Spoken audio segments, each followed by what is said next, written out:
The Avengers is one of the best-loved drama series in television history. Throughout the 60s, the adventures of the urbane... Darling, I'm sorry. Do you want to talk to her? Yeah, I better. Hello?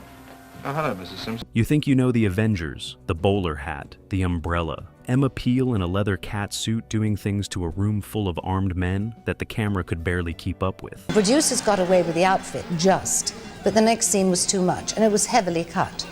But here it... You think it's charming, stylish, pleasantly dated, an artifact of a specific England that doesn't exist anymore, and probably never quite did. But the show underneath that surface is stranger, and more important than the postcard version suggests. What? A broken neck? You must have done it when you fell. Go on, Nick, he's gonna live with a broken neck. Well, move it then. Go on, move it. The Avengers invented things. It invented the female action hero before the industry had a name for what it was building.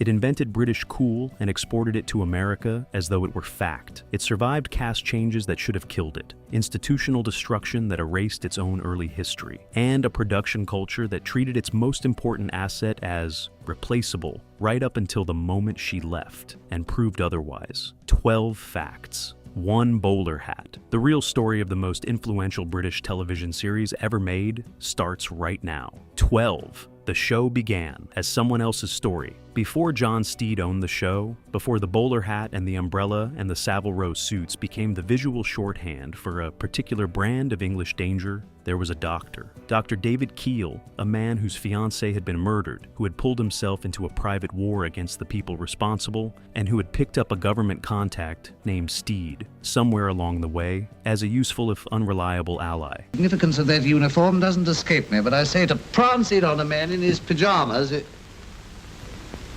That was the show. That was the premise that went into production in 1961 and aired live every week to a British audience that had no idea it was watching something that would still be discussed 60 years later. Steed was supporting cast. He was the man in the good suit who showed up when the plot needed him and retreated when it didn't. The character who would eventually become one of the most recognizable figures in British television history spent his first year on screen playing second fiddle to someone the audience has almost entirely forgotten. The accident of Ian Hendry's departure after the first series handed Steed the show. Nothing about the original design suggested that was where it was going. 11. Honor Blackman left and rewrote 2 franchises simultaneously. What Honor Blackman built as Kathy Gale between 1962 and 1964 had no real precedent in British television. A woman who held a doctorate in anthropology, who threw men across rooms with genuine technical proficiency, who engaged with Steed as an intellectual equal and treated his charm as an obstacle to work around rather than a quality to admire. The audience responded to something they had not been offered before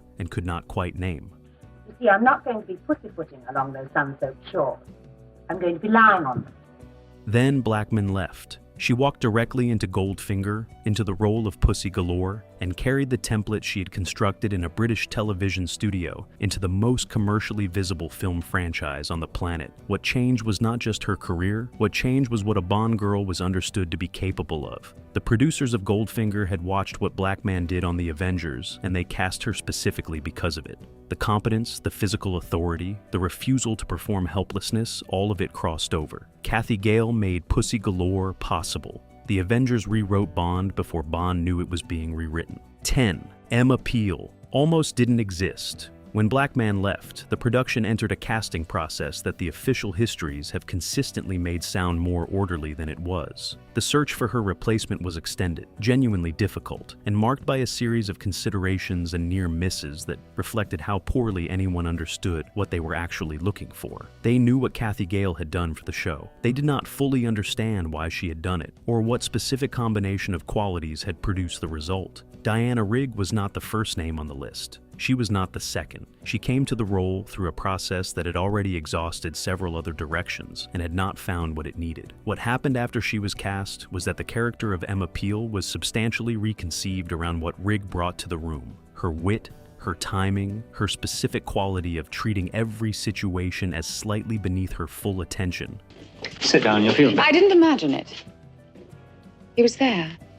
The grounds of Paul's house. While remaining completely in command of it. The Emma Peel the audience fell in love with was not the character that existed before Rigg walked in. It was the character that emerged from the collision between the writing and what one specific actor did when she decided to make it her own. 9. Diana Rigg asked for equal pay and got it. The discovery was not dramatic in its mechanics. Diana Rigg found out, through the ordinary processes by which people in productions find out things the production would prefer they didn't know, that Patrick Macnee was earning considerably more than she was for a show that the audience was watching primarily because of her. She just was so exceptional, she'd lighted on us like a butterfly on a flower, you know. The response she chose was not to absorb the information and continue. She went into the relevant conversations with a specific argument that her contribution to the show's commercial success was equivalent to her co-stars, that the ratings and the cultural attention the show was receiving were not separable from what she was bringing to the screen every week, and that the pay structure should reflect the reality rather than the assumption. The argument worked. She got what she asked for. In 1965, on a British television production operating inside an industry that had never been asked to have this conversation before and had no established framework for resolving it in favor of the woman making the case. She made the case anyway. She won. The fact that this required argument rather than being the default condition of her employment was the larger point. Rigg understood that too. 8. The first season went out live every week. There was no editing room standing between the performance and the audience.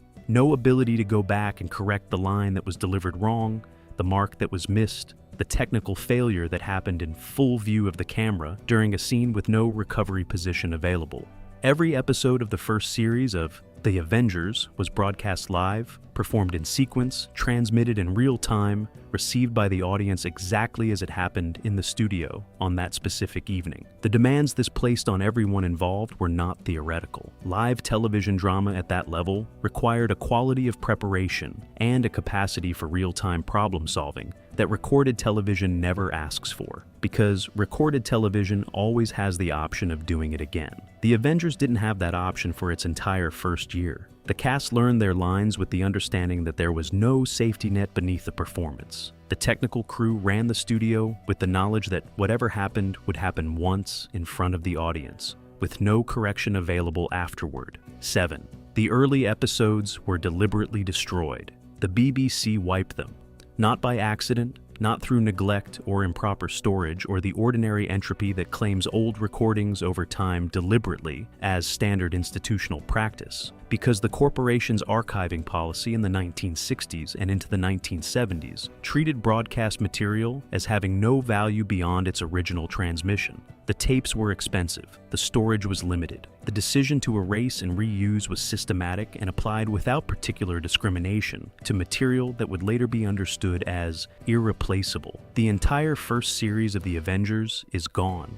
Most of the second series is gone. The episodes that documented the show's original identity, that showed Dr. Keel's story, that recorded the transition into Steed's dominance, that preserved the early Kathy Gale episodes before the character had fully found herself, exist now only in written records, production photographs, and the memories of people who watched them go out live and never imagined they were watching something that would one day be permanently unavailable. The BBC destroyed the early history of one of its most significant productions because nobody in the institution had yet developed the framework for understanding what they had. 6. Patrick Macnee built John Steed from personal mythology. The costume department did not give Macnee the bowler hat. The writers did not specify the umbrella, the particular brand of Englishness that made John Steed one of the most immediately recognizable characters in the history of British television.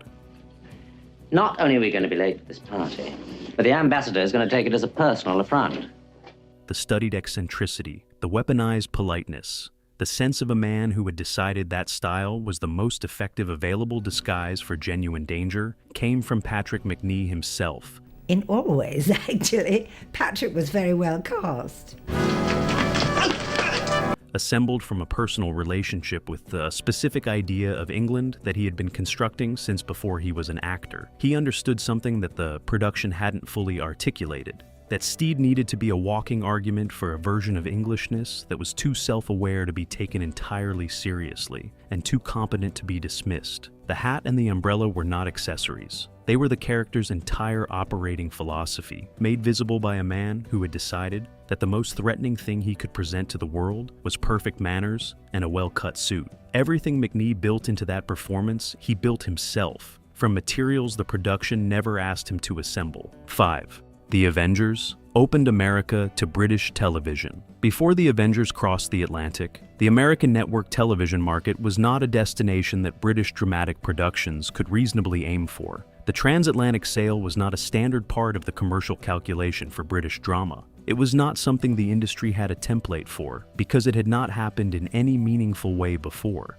When ABC purchased the Avengers for American primetime broadcast, what changed was not just the show's audience, it was the entire perceived geography of the market. British producers now had evidence that a domestic drama could be sold to the largest television market in the world and broadcast in prime time, alongside American productions to an American audience that would watch it and respond to it as though it belonged there. The economics of British television production shifted around that fact. The ambition of what could be attempted shifted around that fact.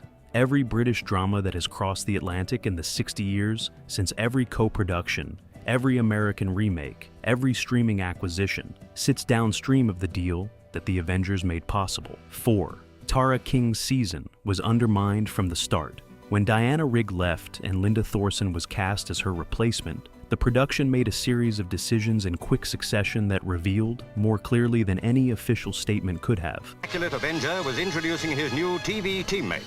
She's Linda Thorson, a 20-year-old good how poorly the creative team understood what had actually made the Emma Peel years work. Thorson was 22 years old and relatively inexperienced. She was directed consistently and from the beginning to play Tara King as someone who needed Steed, who deferred to him, who looked to him for guidance, who occupied a position of emotional dependence that Cathy Gale and Emma Peel had never been asked to occupy and would not have accepted if they had been. The character was younger, less autonomous, and less threatening than either of her predecessors. The audience noticed immediately. The ratings reflected the response. The season that was supposed to continue the show's commercial momentum instead confirmed that what had made the Avengers culturally significant was not the format or the production values or even Patrick Macnee. It was the specific quality of the woman standing next to him, and that quality had walked out the door when Rigg left. Thorson was given a diminished character and asked to replace someone irreplaceable. The failure was not hers. 3. The Avengers built the female action hero from scratch. There was no existing template. That is what gets lost in the discussion of what the show accomplished. The understanding that Cathy Gale and Emma Peel were not iterations of something already established, not improvements on a prior model. They were the first version. Before them, no established grammar existed in popular entertainment for a woman who was physically dangerous without apology, intellectually dominant without softening, emotionally autonomous without the narrative eventually correcting that autonomy back toward dependence. The show built that grammar word by word across the Blackman years and the Rigg years. By the time Emma Peel walked out of the frame for the last time, the grammar was complete enough that everyone who came after could use it without constructing it themselves. The Bionic Woman used it. Buffy used it. Every female-led action property of the last 50 years used it. None of them invented what they were working with. They inherited it from a British television show that figured it out in the early 1960s and never received proper credit for the invention. 2. Diana Rigg left because of how the production treated her. The official version emphasized career ambitions and a natural desire to pursue opportunities beyond television. The fuller version is less tidy. Rigg had spent 3 years building Emma Peel into one of the most discussed characters in British popular culture. And those same 3 years watching a production make decisions about that character without consulting the actor who had constructed her from the inside. Creative choices were made without her input. Directions were taken without her agreement. The character was handled in ways that accumulated over time into something that made continuing feel less like an opportunity and more like a negotiation she was always going to lose. She left. The show demonstrated across the Tara King season that what it had lost was not a cast member, but the load-bearing element of its entire cultural identity. The production had treated its most valuable asset as interchangeable with whoever came next. She was not interchangeable. The ratings confirmed what should have been understood before she walked out. 1. The Avengers invented British cool and sold it to the world. There was a specific window, roughly 1965 to 1968, when the Avengers and a particular idea of England became the same thing in the global imagination. Not the England of history and empire, a different England entirely witty, stylish, lethally competent, self-aware enough to find its own mythology slightly absurd, and confident enough to deploy that absurdity as a weapon. Steed's hat, Peel's cat suit, and the writing room's absolute commitment to irony as structural principle rather than tonal flourish. The show assembled these elements into something that read, to an American audience encountering it in prime time, as a coherent argument about what England fundamentally was. It wasn't a documentary, it was a construction, a polished version of Englishness built in a studio and shipped across the Atlantic as though it were simply fact. America received it as fact. The image the Avengers manufactured in the mid-1960s is still partially operational in the global imagination today. The show ended, the construction never came down. Steed tipped his hat. Peel walked out the door. The show they built together invented things that 50 years of television has been quietly borrowing ever since, without always stopping to say where it came from. If this changes how you see the bowler hat, subscribe. Mrs. Peel, we're needed.